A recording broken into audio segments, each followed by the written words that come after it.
পুড়লো গো পুড়লো, কপালটাই পুড়লো।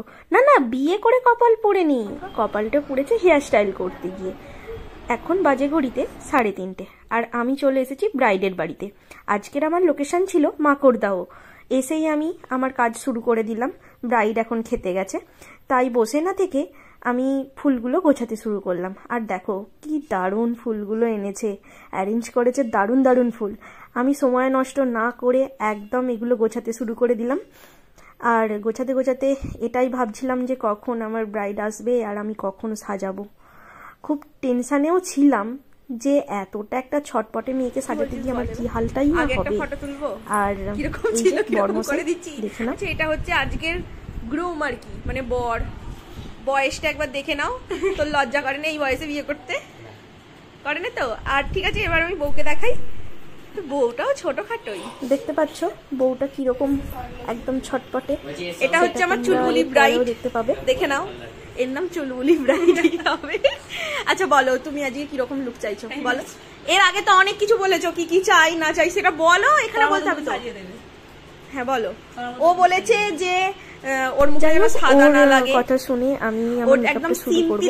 তার আগে বলিনি, এই যে পোড়াটা হয়েছে এটা আমি করিনি, এটা অ্যাকচুয়ালি ওর হেয়ার স্টাইল করতে গিয়ে বিয়ের দিন হয়ে গেছে কোনো কারণবশত। আর আমি সাজাতে গেছি, কারেন্ট চলে যাবে না, এটা তো কখনোই হয় না, তাই লাইটের ব্যবস্থা করেছেন বরমশাই নিজেই। আর এইভাবেই স্টিল দাঁড়িয়েছিল। সত্যি কি ভালো ছেলে, এরকম ছেলে পাওয়া খুব ভাগ্যের ব্যাপার। তারপর আমি তো বসে থাকলে আর হবে না, আমার কাজের দেরি হয়ে যাবে, তাই আমি বসে না থেকে ওকে বললাম তুই লাইটটা ধর আর আমি আমার কাজটা করতে থাকি। এরপর অনেকটা টাইম চলে যায় কিন্তু কারেন্ট আসেনি। তারপর কারেন্ট আসার পর আমি বেস মেকআপটা কমপ্লিট করে চলে গেছি আই মেকআপে। আই মেকআপটা একদম ও চেয়েছিল যে সিম্পলের ওপর, প্রথমেই ও বলেছে যে ওর একদম সিম্পল একটা লুক চাই, আমি সেটাই ওকে দেওয়ার চেষ্টা করেছি। লাস্ট পর্যন্ত দেখো ওর লুকটা কীরকম হয়। আর তোমরা কমেন্টে অবশ্যই জানিও। আমার কাজ যদি তোমাদের ভালো লাগে অবশ্যই আমাকে তোমাদের স্পেশাল দিনে বুকিং করতে পারো। আর এরপর দেখো ওর আই মেকআপটা করেছি, কীরকম লাগছে জানাবে। ওকে কিন্তু খুব মিষ্টি দেখতে লাগছিল। আর নিচে একদমই কাজল দিইনি, এখানটা একদম স্মাচ করে দিয়েছি আই শ্যাডো দিয়েই।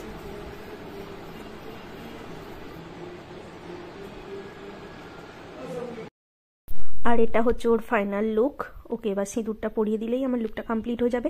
আর ও এত ছটপটে না দেখলে কেউ বিশ্বাসই করবে না, 1 সেকেন্ডও চুপ করে বসে না, সব সময় চঞ্চল চঞ্চল মন, আর সব সময় কোনো না কোনো কারণে ও নড়াচড়া করেই যাচ্ছিল।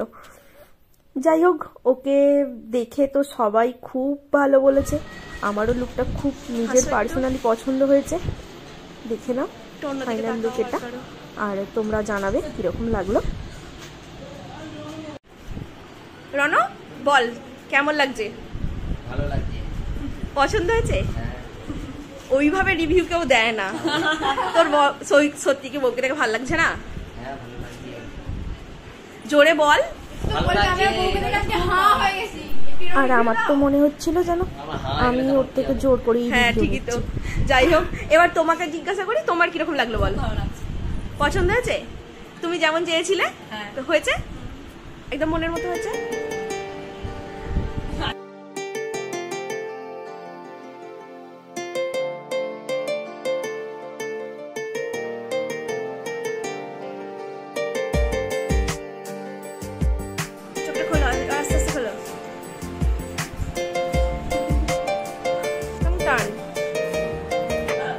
আবার এদিকে ঘোরো, আস্তে আস্তে আস্তে আস্তে আস্তে। এত চুলবুলি ভাই না, ঘোরো ঘোরো, এবার এইদিকে ঘোরো, দেখবো আর রাখবো ইশারা। ঠিক আছে, এবার দেখো এইদিকে। তুই চাইলে বল আমার সঙ্গে চল, ওই উদাসপুরের বৃষ্টিতে আজ ভিজবো দুজনা। অভিমানী মন আমার চাই তোকে বারে বার, অভিমানী মন। সঞ্জনা বলো সবাই কি বলছে? সবাই বলছে তোর মন পাড়ায় থাকতে দে আমায়, আমি চুপ করে দেখবো আর ডাক রাখবো ইশারা, তুই চাইলে বল আমার সঙ্গে চল। ওই উদাসপুরের বৃষ্টিতে আজ ভিজবো দুজনা।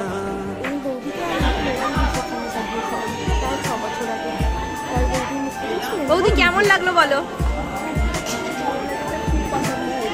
আর তোমার জায়ের?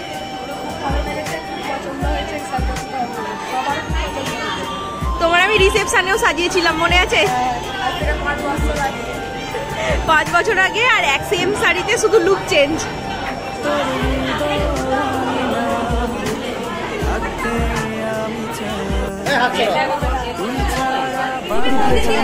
লাইক কমেন্ট শেয়ার করে দিও, টাটা।